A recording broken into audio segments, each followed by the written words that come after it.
keep it alive through these lines I write. I keep it live cause I thrive. I might just blow your mind tonight. I'm so hyped, but it's no hype. From this height, it's direct hits on sight.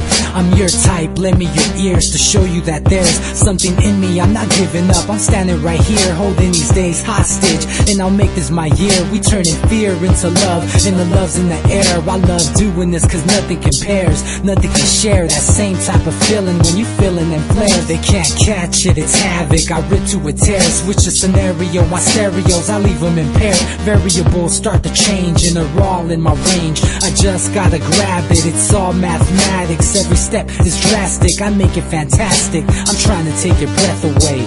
Asthmatic. This is live through the stereo. Go and let it blow, blow through the stereo. I'ma let them know through the stereo.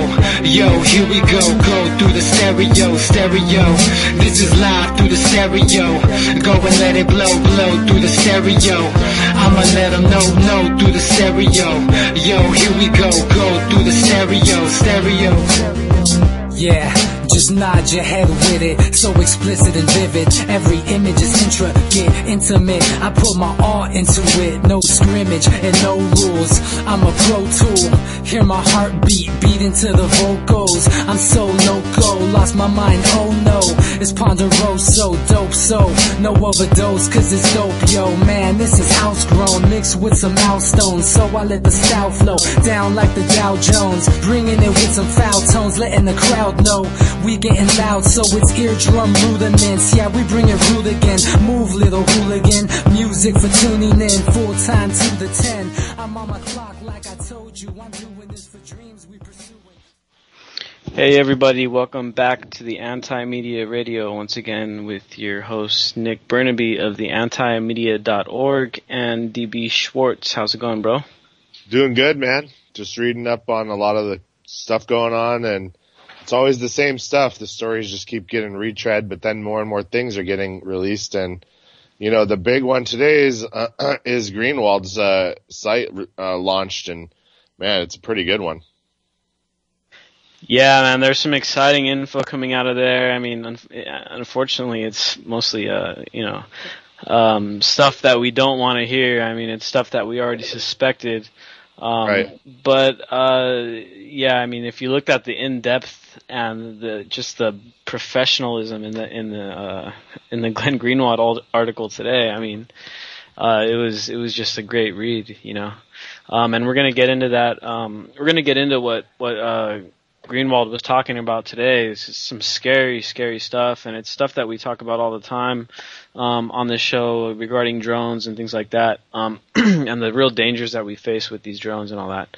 But make sure you guys check us out Monday, Wednesday, and Friday here on UCY.tv. This is our home network. We're probably rebroadcasted on a few other places. But check us out Monday and Wednesday. It's me and DB, and on Friday we have LaVon.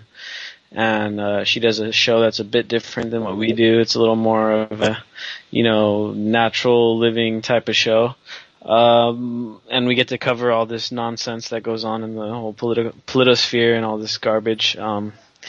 But our job is to keep these politicians, these bureaucrats, and these corporatists honest. And that's really what we try to do, and that's what the whole show is going to be about tonight once we get through some of this news. But we're going to have some really cool guests on tonight. We're going to have Derek Bros of the Houston Free Thinkers and the Conscious Resistance. He's a journalist, activist out of Houston. Really effective guy. He was the one that stood in for Adam Kokesh when Kokesh was in jail doing the Adam versus the Man show. And then we have Emily Renzink, which is a journalist with the Anti-Media, and she's a really great writer. She's an activist up near Seattle, up in Washington, and she's written for the Examiner, and she has her own blog as well, and she's going to talk about that. And then we have Ponder, the guy that did our intro song and our outro song. Some really good music coming out of San Diego, so that should be cool. And we also have Mikhail Thalin. He writes for Story Leak with Anthony Gucciardi. I mean, he's featured on Drudge Report. So we're gonna go through and we're gonna talk about ways and ideas and strategies for people, anyone interested in getting into media, becoming an independent journalist, whatever it is involved in the media, making videos and stuff like that. We're going to talk about that stuff later on in the show, so make sure you guys stick around. We'll probably start around at the half-hour mark here, but we're just going to cover a bit of news before we jump into that. I guess the first thing that we were already talking about is this new leak that came out today that Greenwald broke on his new website. Right. And it was the Intercept, and I guess he has the one story up, which we already knew. I mean, anybody that knows what's going on with the drone program knows that they really don't rely on human intelligence at all. They're basically allowing drone operators to target people based on metadata pings from cell phones. And can we be any more lazy and ruthless than that? Because they're saying now that these guys are passing off their SIM cards onto other people, and then they're just they're drone bombing like innocent civilians, and the casualty rate's getting huge, and then they're not even getting the guys they want because they're hip to the game already. They already know the tactic. So, this is foreshadowing too of what we've always talked about, which is, could it be used on our own soil? Of course. And could it be used with lethal efficiency and very, very easily and efficiently? Oh yeah. Because everybody's got a cell phone. And I wouldn't doubt that they would be willing to use drones on U.S. soil. And we saw that huge that whole Rand Paul filibuster thing, and then a day later he turned around and said, "Yeah, I don't care. Someone's robbing a liquor store. Yeah, you could use a drone against them." No, we're going to have drones with these Gauss cannons or some way to snipe. You can't just be, it's horrible already what they're doing. So they can't just be targeting people and hope for the best with collateral damage. It'll never fly. It's not even flying in Pakistan. Because Pakistan has the ability to bring out SAMs and take them out, now they've stopped drone bombing over there. But in a place where they can't, like Iraq or Afghanistan, yeah, they'll continue the policies.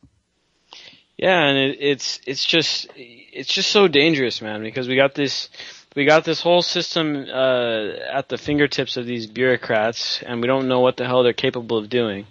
We know that the majority of them are sociopaths. The majority of them are millionaires. The majority of them are disconnected from reality. They don't know what we're going through. They don't really care about us. So to think that they have the power to literally, if they wanted to, just pick out anybody's cell phone and say, hey, drop a drone strike on that guy's cell phone, wherever it's at. I don't care where it's at. Drop a drone strike on it. That is just frightening. The fact that these bureaucrats have this power. Well, we need to get back, and this is a big portion of the fictional series Homeland. We need to get back to human intelligence. We cannot rely on our technology to do the dirty work because it's defeating the purpose of national security by creating more blowback than we can possibly deal with. I mean, it's going to start where there's waves and waves of people who've had families decimated by this drone strike program who have nothing to lose anymore. I mean, this is what it's creating. And it's not going to help our national security in the long term. It's going to make us more vulnerable, in my opinion. Yeah, man. I mean, it's just a classic example of blowback, and we're seeing it all over already. And we're finally starting to see it come around in this country. We're finally starting to see people get tired of it. And this thing today, and I think that's why Greenwald held on to it for so long. It's because this is a really big story, and it's really it really can. Each person can personally identify this because each one of us have a cell phone. We know damn well that every single one of us are being spied on by the NSA. So now that we know that after these leaks today, what we found out is that they could just target anybody's phone. That affects everybody. So I think this is a big chance for a rallying cry, and I think it's perfect timing. Because we have this big event coming up tomorrow. It's an internet action against the NSA. It's basically, I don't know if you saw it going around, but all these websites are basically going to put up a banner on their sites and publicize what's going on. So, we're talking about big sites like Boing Boing and Upworthy and these, really big social media sites. Everybody's getting on board, and then we're throwing on top of that, we're doing a Twitter storm tomorrow as well. So there's going to be a Twitter storm tomorrow starting at 5 Pacific time. Hashtags are going to be nullify the NSA, stop the NSA, stop spying. So and we can go over this data center because I've really been researching it and looking into what it really is. And you know, it's still not up because they're getting water problems with cooling. They're getting electrical grid problems. You're talking about this data center in Blufffield, Utah or wherever. It runs $1 million a month in electrical bill. It costs $1 billion to build, and then it's $1 billion in machines. And then every time something goes wrong with even one server, it's $100,000 to fix it.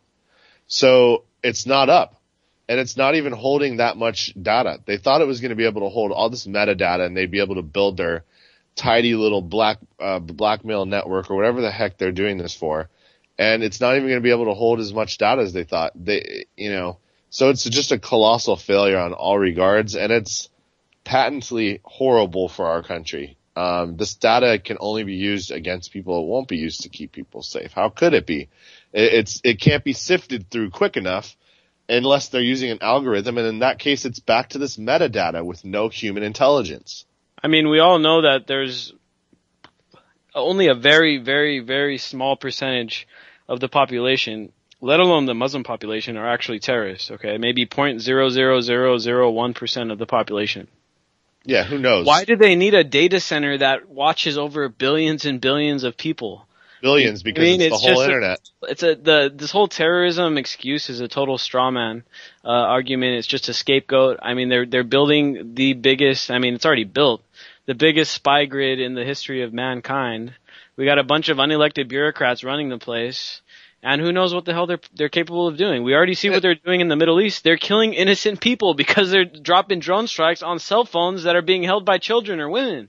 Right, and that's the worst part about it all is that it does not work, because when you're a professional at whatever you do, whether it is a doctor, a lawyer, or you sow the seeds of terrorism and you're an extremist, these are organized groups that can easily defeat a computer algorithm which is just based on patterns just by not following the patterns.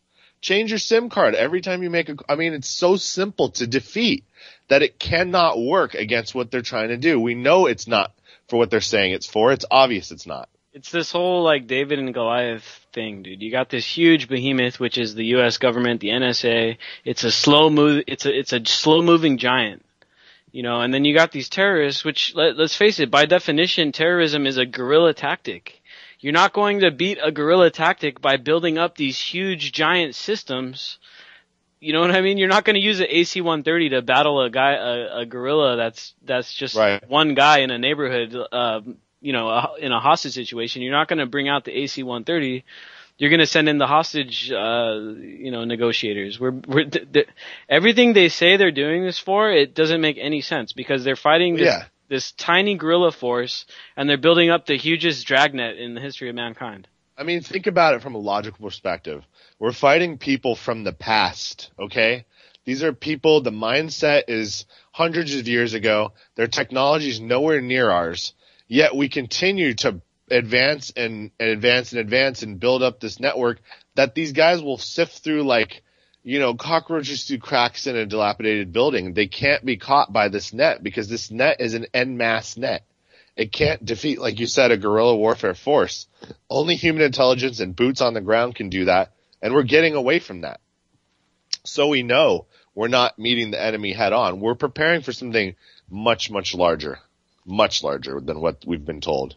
Yeah, we're being misled about the reasoning behind it, and I mean, from what we do know, we know one reason behind it is to dragnet and spy on everybody in the U.S. We're spying on our own citizens with our own tax dollars, so it's just insane. And it's just ineffectual. That's all I can say. It's just a massive waste. Yeah, so it's a huge beast to battle. But I'm hoping this whole the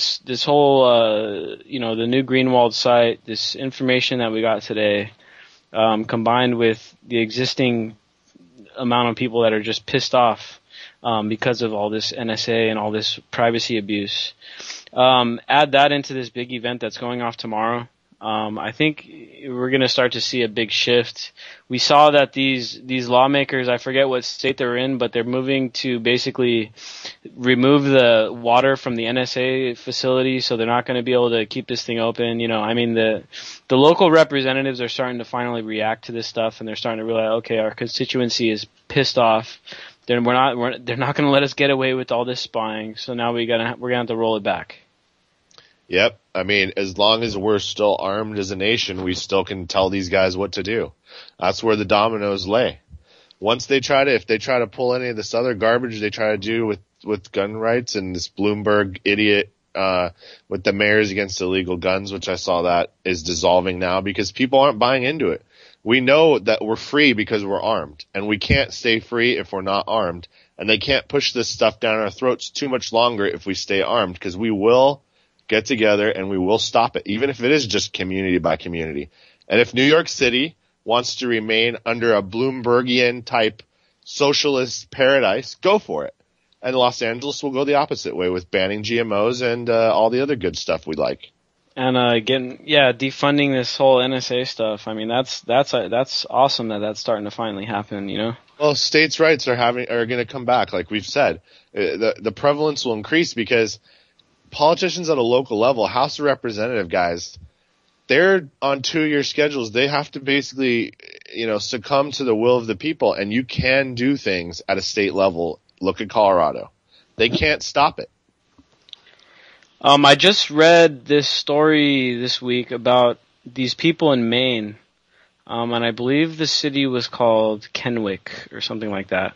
And apparently they the local government declared themselves completely food sovereign, and they basically said none of the federal laws apply to our city or our town, and any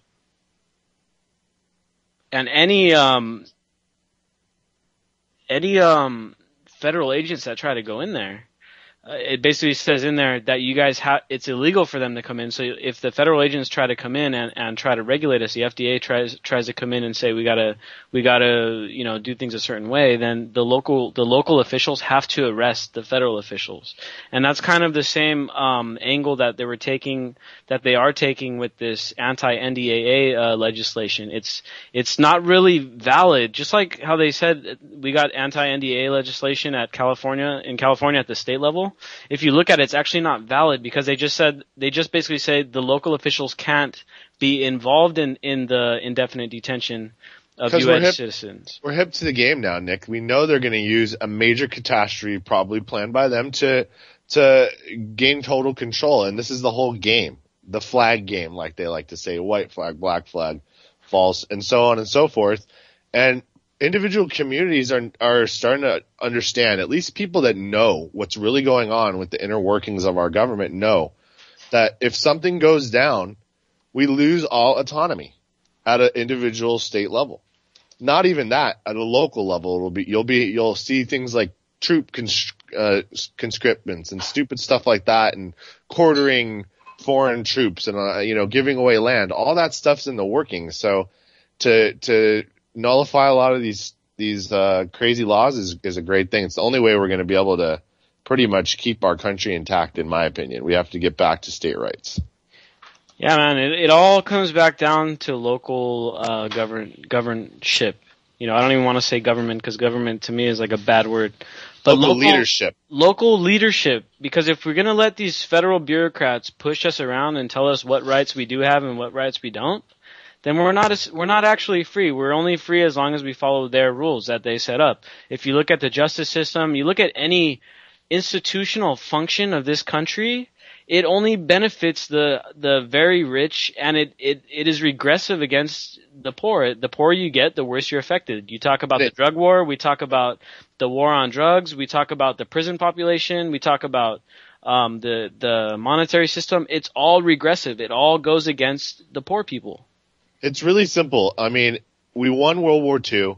We controlled the resources. We had the military to do what we wanted, and we entered a golden age, the 50s, where everybody had what they needed, right? Of course, we still had tons and tons of social problems in this country at that point. But to continue the way we're using resources in this country alone, just 330 million people requires 1.5 Earths, and we just simply don't have that. So what's going on is the paradigm shift is we have to go to a resource-based economy, and we talk about that all the time. And that means going back to sustainable and local, spreading out, dissolving big megalopolises because they're just inefficient, and we cannot support a city like LA with 10 million people on a desert coast. We can't do it. So when our economy really does start having issues with production and with transportation and food starts getting more expensive, naturally the way of things is going to be, if there's no crisis, naturally we're going to organically evolve into what we want. And our government functions great at that level. We just need to weaken the Fed and strengthen the states, and we're all good.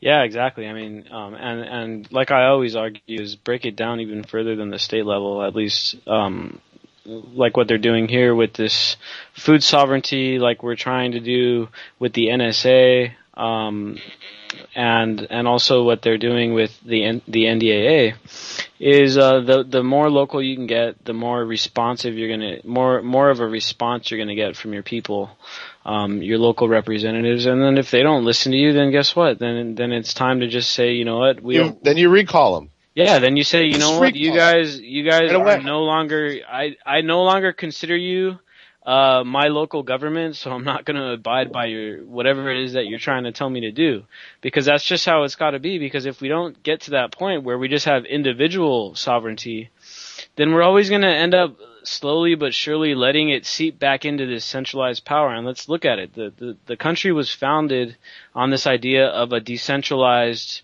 a decentralized power structure, and then it ended up forming back into this pyramid scheme, like we always see over and over. And throughout history, throughout every civilization, you always see this pyramid scheme right before the whole thing comes down. Just like in the Roman Empire, just like the kings of England and the Egyptian empires. I mean, everything, every civilization that's basically ever existed ends up repeating this same mistake. Well, you cannot manipulate a money supply, use it as a global reserve, and then expect people to be okay with it when you can no longer supplant them militarily, aka China and even Russia probably. I mean, honestly, that's a mutually assured destruction type of thing.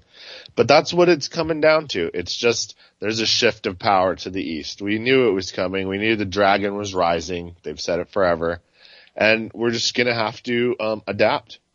But we cannot let these guys with our best intentions very far away from what they want to allow them to rule us anymore. We have to start taking leadership roles like we're doing, on a local community level. And then when they try to collapse the dollar, we'll be fine without it for a little while, and we don't have to go to the electronic currency they want.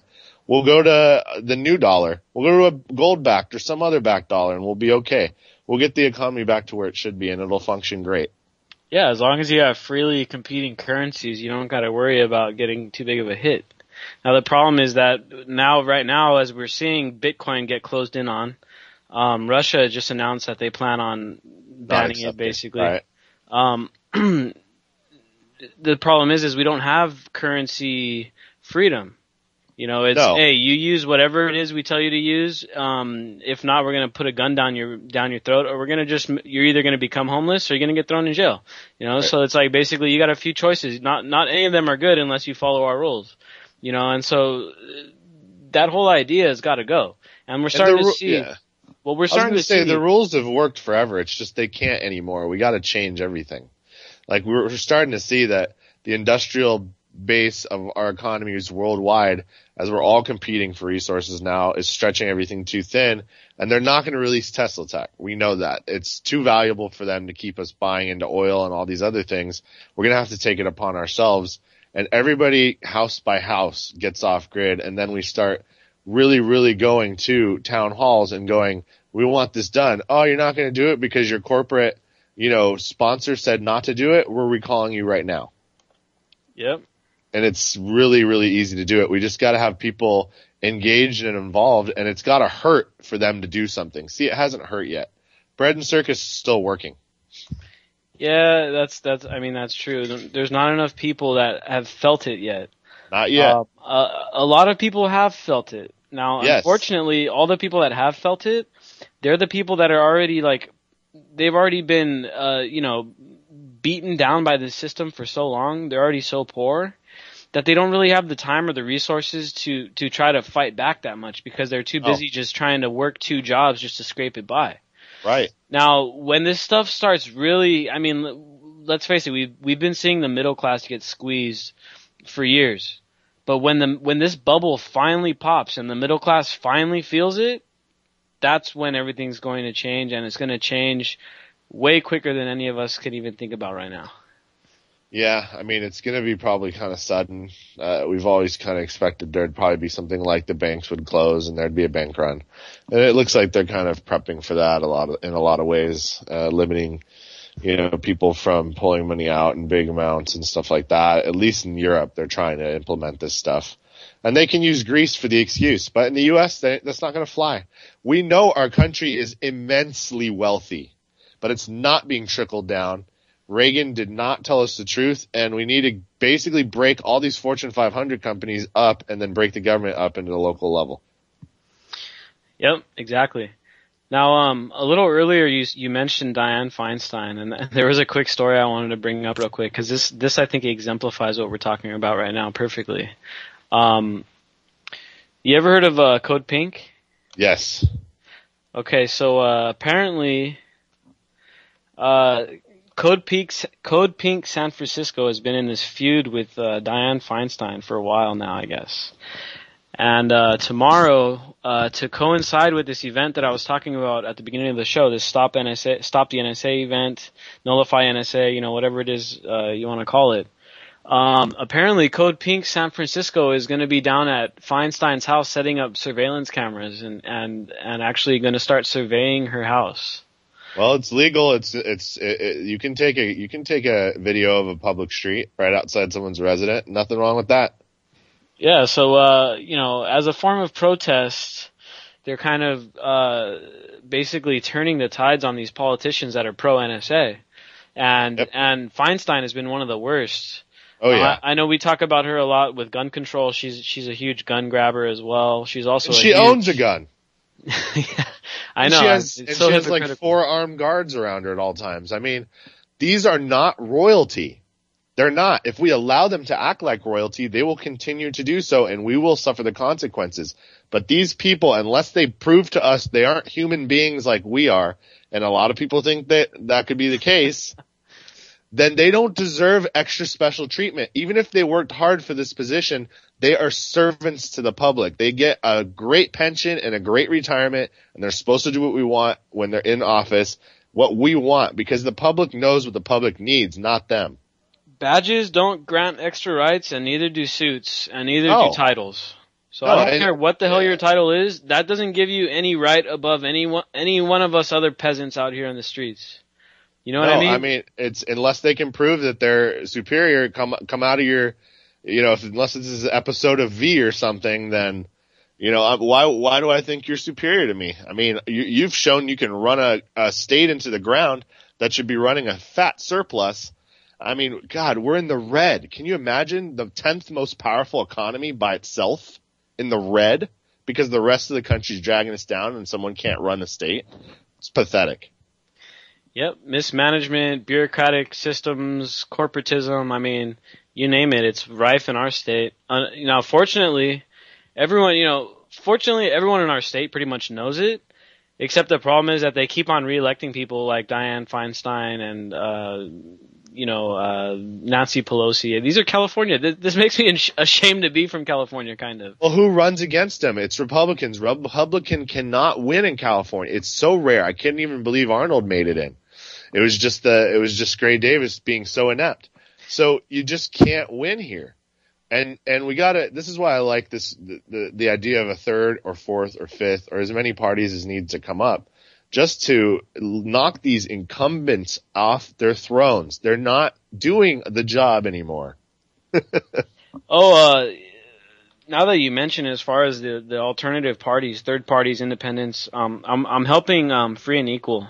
which is a independent elections Gary Johnson organization. Yeah, they're the ones that set up the third-party debates last time when Gary Johnson debated Jill Stein. You know, really good debates, man. They brought up the real issues: National Defense Authorization Act, foreign policy, them spying on us. I mean, they actually talked about the real stuff. They didn't talk about who wanted to bomb Iran first. They wanted to talk about who didn't want to bomb Iran. Well, you know? Anybody I always talk to that's liberal, because you know everybody here, as we're in California, I always like to joke, I'm so liberal, I'm libertarian. Really think about it. Think about what I mean by that. That Republicans were always historically big government. And liberals, Democrats, they wanted state rights, and they were liberals. They wanted you to have your freedom, not to ram down legislation to make you acquiesce to the needs of the state. If you're so liberal that you're libertarian, you're a real classical liberal. And that's what we want to have. The third party is classical liberalism. It's going back to the pure constitutionalism so that you're free to be an idiot or whatever you want to be, but we're not going to ram any agenda down your throat if you're not hurting someone else. Yeah, I mean, ideally, that's kind of where society needs to go. I think we have a guest on the line. Hey, you there? Hey, what's going on? What's going on? This is Mikhail? Yep. Hey, man. So we got Mikhail on the line. Mikhail Thalen, he's a journalist with StoryLeak.com, and he's often featured on InfoWars and Drudge Report. And you know, we kind of wanted to have a show tonight just to you know, talk about what people can do to start to try to get into the whole independent media stuff, whether it be writing or researching. And you know, we know you're one of the really effective and successful journalists. I remember when I first met you, you were working at Examiner, and then you know, now you're on StoryLeak, you're featured on InfoWars, you're on Drudge Report. It seems like every other week. You know, and we're talking about millions of people seeing your stuff. So if you can, plug your sites, and then give us a couple tips about how you got started and what you got into it and what helped you out. Yeah, for sure. Well, thanks for having me. And StoryLeak.com, and I'm working for InfoWars.com as well, kind of working with both those sites. So you can see most of my stuff there. Well, when I first started writing, I always kind of had the thought in my mind that, you know, why would anyone read my stuff over all of the other great, work and websites there is out there? So my thought was always I had to bring something that you couldn't get anywhere else. And, you know, if there's a big website or, you know, if Obama goes out and gives a speech, obviously everyone's going to write on that. But, you know, just being a person to myself, you know, with not a lot of people reading my stuff originally, you know, why would anyone come read my breakdown of that as opposed to the place they already go to? So I always tried to write stuff that no one else in the alternative media was writing on, and that's something I try to do today, is cover topics that I don't see anyone else covering. So I try to follow a lot of local small news groups all across the country, and so that was my thing, was always try to offer something that no one else had. Yeah, man, that's. I mean, to me, being on the whole social media side of it, I can definitely see like the effectiveness of that, because you're not seeing a story that's been seen by people already like 10 times in their newsfeed. It's something. It's like, oh, I didn't know that was happening, and that's something that you know, the initial impact comes in, and then next thing you know, there's like 5 other websites talking about it too. You know, so it's kind of like trend setting, and I think that is a really good point, because when you can get this new information out there, that really is the most effective information, and it's, you know, this original content. It kind of has a different reaction when it comes to the whole social media field. You know, things like that tend to get read by a lot more people, and they go a lot more viral. You know. Yeah, exactly. And there's so many great writers and stuff out there, and so I mean, I see a lot of other people do that too. Write about stories that no one else has, and so I think that's really an effective way to get people's attention. So when they read it, they know it's, you know, it's your story instead of the same story that everyone else has read everywhere else already. Yeah, I think the best value actually of the alternative media is we will say what the media won't, and we're just as informed as them because we're all news junkies, and that's the best power we have, is we can actually cipher through all this garbage. Yeah, and the mainstream media sometimes won't even cover these stories. I did a story recently where I published emails that exposed Bank of America's global corporate vice security president was basically working with the feds and local police groups to spy on people in Anonymous and whatnot. And the guy who got the documents or the emails told me that he tried to give them to the New York Times and they wouldn't take them, which is surprising because after I covered it, it was on RT and it became an international news story. So I don't know why these places don't cover these things sometime, but I guess that's better for us because I imagine our breakdown is going to be a lot better than the mainstream media most of the time. Well, it's kind of like that whole thought process when it comes down to kind of even when it comes to being an activist. It's like when there's nobody else talking about something, it's hard to be it's scary to be the first person to talk about it, But once another person talks about it, then everybody jumps on board. And it's I think it was what was his name? The writer, he had that quote where he said, when there's no one else being a patriot, it's really hard to be a patriot, but when everyone else is joining in, it's the price to be a patriot, goes way down basically. And I think that's why the mainstream gets scared because they're scared of a lot of these corporate repercussions because they have all these corporate sponsors. They can't be the ones to break the story, but they can still report on it later because then they could, then it's like, okay, well, they're not the ones that had to break it. Yeah, exactly. And I think for us it's a lot better, too, because, there's probably a lot of good, journalists and writers even in corporate media, but as you said, a lot of them probably can't write on a lot of things. So, I think it's good that we're able to write and we don't have any agendas other than wanting, to get truthful information out there. Yeah, it's funny, my mom told me today that she was at her doctor, and her doctor's daughter is a journalist living down in South America, and she's been featured on New York Times and a few of these other sites. But basically, what she was saying is that she doesn't like it because they give her they basically say, look, you can only write about this, or you can write about that, or we want you to write about this. It's like they censor what's coming in and what's coming out. And it's with the way the laws are set up to when it comes to the media, because the media most media companies are corporations. Considering the laws in the U.S. consider corporations people, these corporations are able to lie or distort or censor or create an agenda without any kind of accountability or legal repercussions, So I think that's one big thing that people don't realize is that the mainstream media, not only are they allowed to lie to you, but they do. And they get away with it. And if they ever get caught, all they do is put out an apology. But all the times they don't get caught, it's just programming on the American people that could be who knows what. Yeah, well, that's what's so great about the Internet now, the age of the Internet, is that, people can fact check these things. So that's why you see just this mass exodus from the mainstream media with their numbers dropping by the day, because people are able to go and see that they're not telling the truth and see that they have an agenda. You especially see this with foreign policy nowadays. I think, with the whole Syria ordeal, no one really bought into that because of all the reporting done mostly, by alternative media online exposing all that nonsense.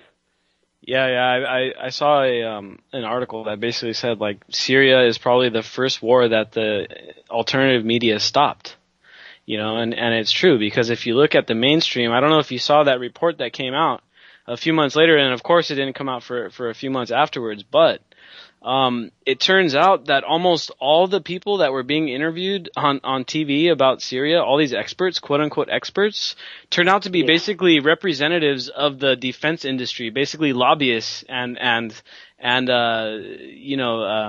advisors for the defense industry. Yeah. They're actors in front of a green screen and they work for the companies that they're supposedly doing in-depth research on, and the research, information is coming from lobbyists. So what are you doing? You're not digging at all.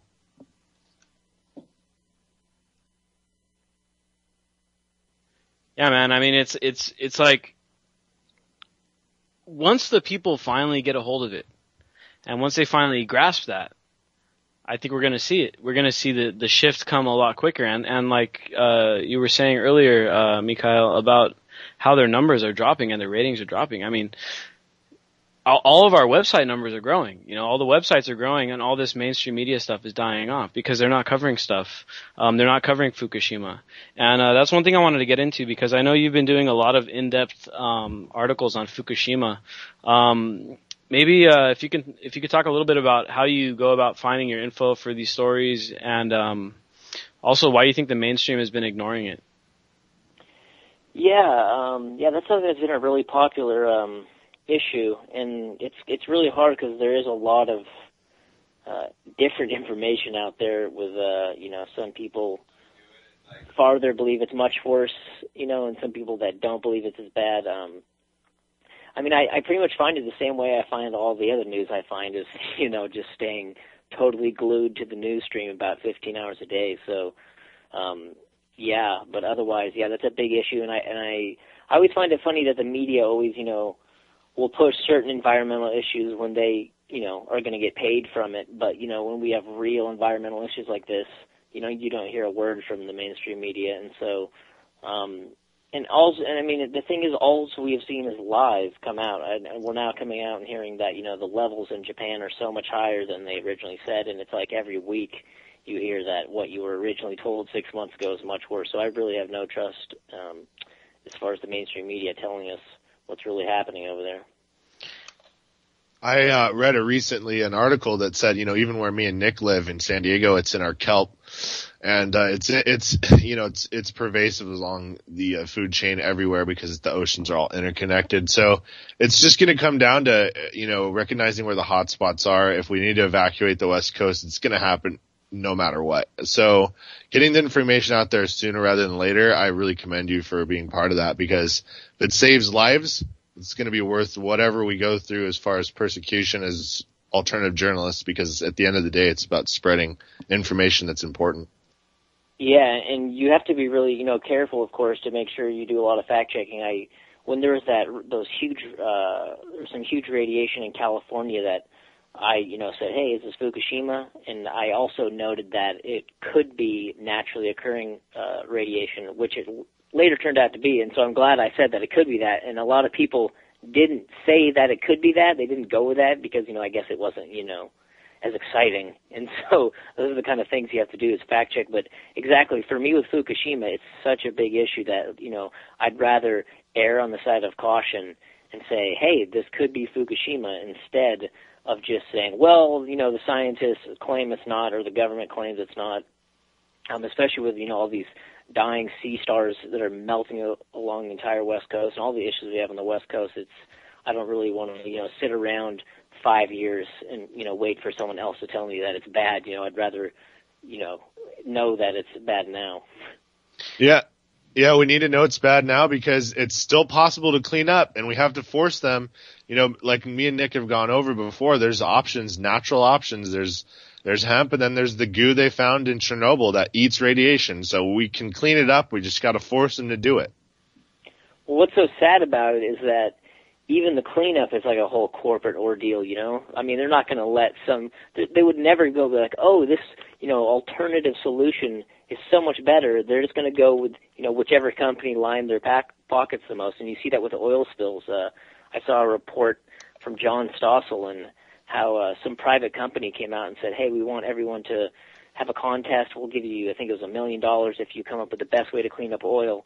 And like the first place person's device, whatever they used, was literally like 30 to 50% times more effective than what the government's been using for 20 years. But the government just goes with, whatever industry lines their pocket. So that's another issue we have with Fukushima probably. Yeah, you're always going to have this, I mean, anything involved with government is going to have this bureaucratic element, and it's either corrupted or just wasteful, and it's like when it's brand new, it's wasteful. Once a bureaucracy matures, then the corruption sets in, and it's kind of that repeating issue that we keep seeing ever since, the days of Babylon.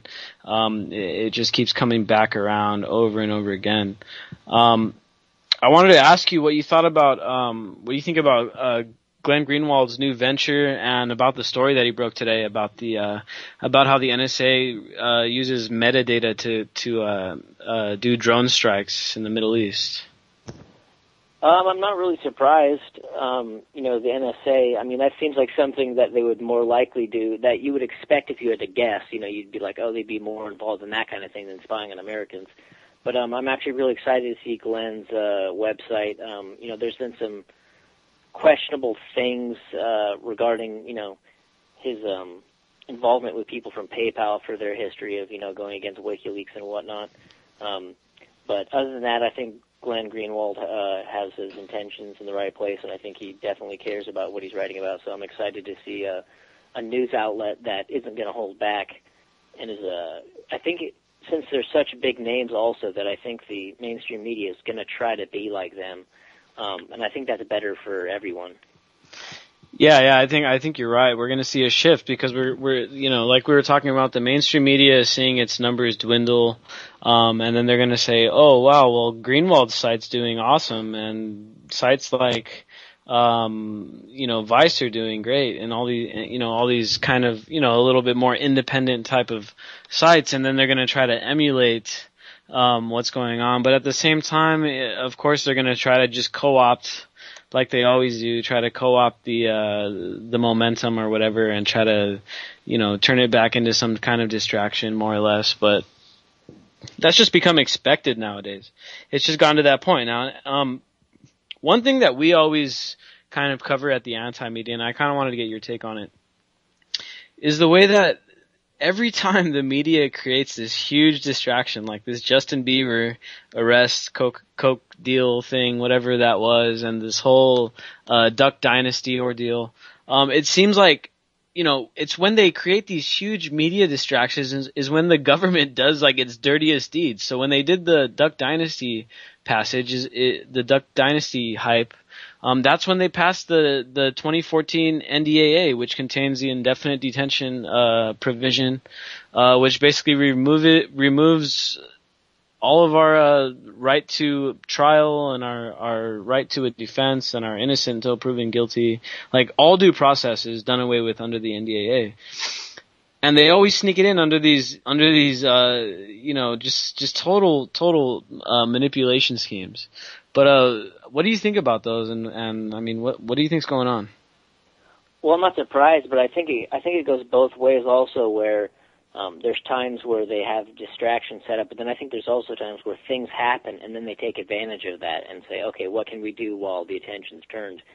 So that's something, that we're always going to have to deal with, and that's a question everyone should always ask no matter what, is, what's in the other hand? Because that's what the government likes to do, as you said, is they like to have distractions, and so it's much easier to get things away. I mean, we all remember the passage originally of the NDAA, which was signed, in the middle of the night on New Year's when everyone was out drinking and partying. So, yeah, that's what they do. Criminals do stuff, at night, and they do it in the dark, and they do it in secrecy. Yeah, they're smart about it, and let's look back to maybe the most fateful day of the whole of all U.S. history.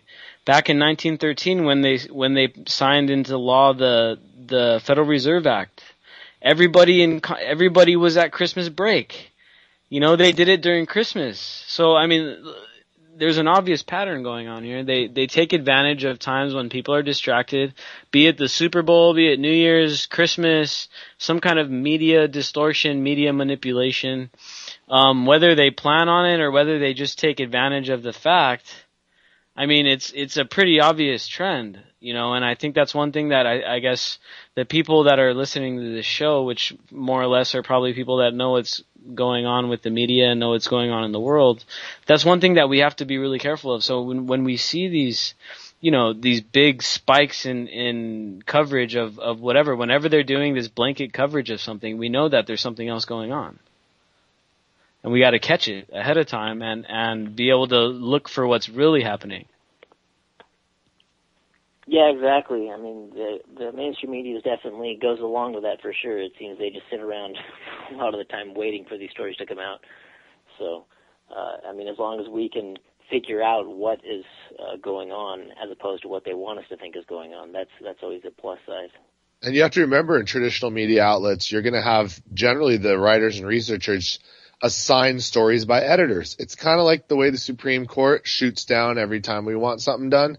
Well, an editor at a newspaper somewhere else, well, they have their corporate agenda they get every day from their bosses. Exactly. That reminds me of those that recent, study that came out that said, taking any vitamins is horrible for you. And if you notice, those come out every year around November, December, because New Year's is when everyone wants to get healthy. So it's becoming so obvious if you, like all of us, if you just are looking at the news all the time, you start to see these patterns that are really laughable if you think about it. Yeah, man, it's almost, it really is kind of a pattern, and I think we're getting better and better at catching it. One of our most successful posts ever was about the NDAA and this whole Duck Dynasty thing. Now, we knew about the NDAA. There was some info that came out about it. We knew they were getting ready to debate it. In fact, like 2 or 3 days before, 2 or 3 days before the NDA was actually signed again, I was actually talking to some of my friends. I'm like, dude, we got to find out when they're going to debate this NDAA so that we can put some pressure on the Congress. And sure enough, 2 days later, this whole Duck Dynasty thing goes off, and boom, they signed the NDAA. Now we released a post about it, about how basically the Duck Dynasty thing was used as a huge distraction. And I mean, it was one of our biggest posts that we've ever made, and the guys from Panda, People Against the NDAA, picked it up, and they got like something like 20,000 shares off of this meme. I mean, it was ridiculous. And it got like 8,000 shares from our page and 5,000 shares from another page. I mean, it was just like it was a great post, but I think people are finally getting sick of it. And when they realize how they've been duped, they're like, oh my God, I can't believe I fell for that. Well, it's these issues that they push too are usually such ridiculous issues, like the Duck Dynasty or the Justin Bieber. It's like, in reality, even people who aren't news junkies don't care. They're like, they don't want to hear about it. So even then, it kind of fails to. I think those memes help a lot because people are so tired of hearing that stuff that they see that and they're like, okay, this is what matters to me, not Duck Dynasty guys or Justin Bieber riding around being a little kid. Flying in a Lamborghini at 50 miles an hour.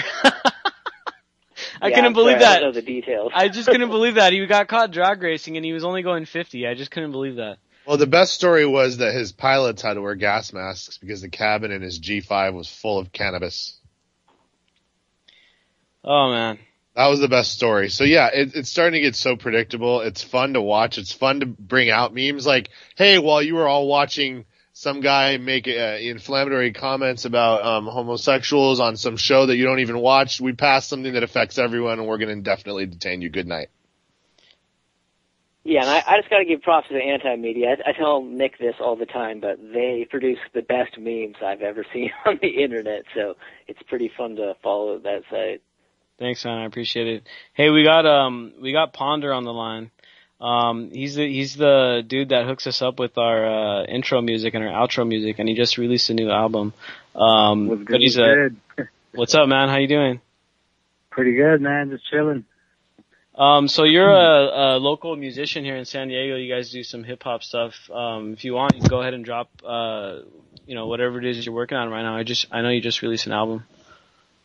Yeah, I recently just dropped on the 8th a mixtape. It's a boxing theme, 80s boxing theme mixtape that pays tribute to like the golden era of boxing, like in the 80s. And pretty much, man, it's just to try to keep people to keep fighting for their dreams and just to keep pushing regardless of the circumstances that they're in, and just to kind of hopefully with this mixtape I want to inspire people just to keep going at it, man. Whatever it is they're trying to do, to keep pushing. You got to keep fighting for it and stuff. That's awesome, man. Yeah, me and DB listen to the intro song every time, like before the show starts, and it like gets us hyped up every time. Oh yeah. Thanks, man. I appreciate it. Yep. I see a lot of parallels between you and Immortal, man. I just hope you keep it up, and just if you can get to his level with spreading awareness, you're gonna make the world a way better place. Thanks, man. I appreciate it. Yeah, just trying to really get out there and just trying to push the music out there, man. It's really just about, like I said, not giving up, and you just got to keep being consistent with it, you know, and persistent and just keep getting it out there. You can't really just take any days off when it comes to, you know, like, doing what you want to do. You got to just push at it and keep going. So, we want to talk a bit about we have Mikhail on the line, which is a journalist, friend of ours, really respectable journalist in the independent community, and we're talking about this whole media manipulation, and we know that it kind of like spills over into the music scene as well, into the pop culture, and Definitely, yeah. you know, we wanted to find out some ways how you go about breaking through this mainstream, you know, music, this like stuff that you hear on the radio or stuff that you hear on MTV or whatever. I don't even think they play music on MTV anymore, do they? But how do you go about, like, you know, getting through that stuff, just like we have to do with our media? How do you do it on the music side of things? Well, now that, you know, we have like the social networks, you got Twitter, you got Facebook and SoundCloud, man, it's really just about pushing it through there, you know, and with that, you can already get to the people. So you don't really need, I mean, I think nowadays, like, you don't need a label to make it, you know, and personally, like, I wouldn't want to be on a label to make it because that's all corporate. You know, once you get on a label, it's like you're a puppet for the agenda that they want you to get across to the people. And I feel as a musician, you have all the means, like, everything's there in the social network. You have, you know, SoundCloud, you got Bandcamp. Like, I just put this mixtape out via Bandcamp for free and people could download it. So for me, it's just really getting to the people and doing something different, man, and just using the social network to get it out there, you know. And I think that's all you really need as a musician is, you know, you have the connection with the people. Now it's just about getting your material out there and getting it to them. Yeah, and now you got this stuff like Kickstarter and Indiegogo where, like, before, you know, it'd be like impossible to go on tour without having some kind of big you know, contract or something. But now you can, like, crowdfund, you know, people can crowdfund, you know, albums, they could crowdfund their tours. And you know, I think these kind of open source ideas are going to unlock the whole independent media field, not just music, but also in journalism in general. Definitely, man. It's like I think it's a new movement, man. It's just going on, like, with everything, with music, with you guys are doing the media. I think people are just waking up and realizing, like, we don't need anyone to do what we want to do, you know. We have everything we need. We have the people, the friends, the connections, and it's just really about doing it and just getting it out there, I think, man. I mean, we have everything we need here, you know. You got the social networks, you got all that stuff.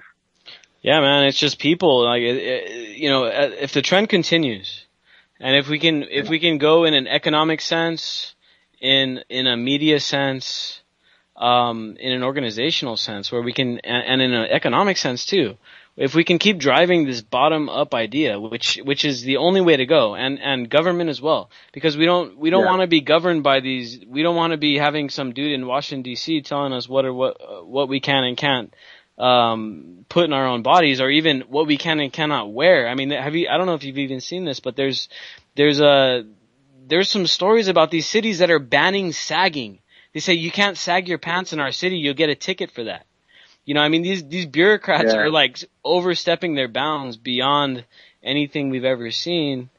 But like anything else, we gotta resort back to this decentralized idea. You know, whether it's social networking to spread our media, or whether it's the way that we govern ourselves, the way we form businesses and things like that. I mean, if we want to stick to that corporate structure, I mean, go ahead. But I think that the way that the society is moving is away from that, you know, and I think that's, it's really good for all of us, you know, all of us being in this independent scene.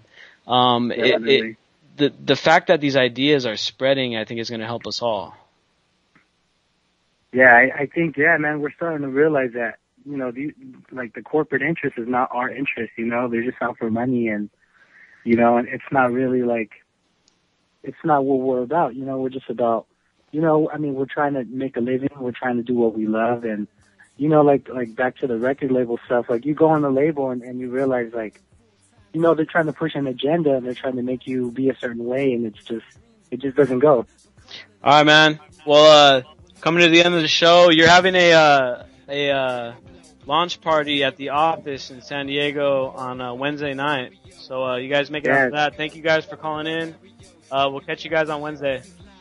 Thanks a lot for having me, man. I'ma let them know through the stereo. Yo, here we go through the stereo.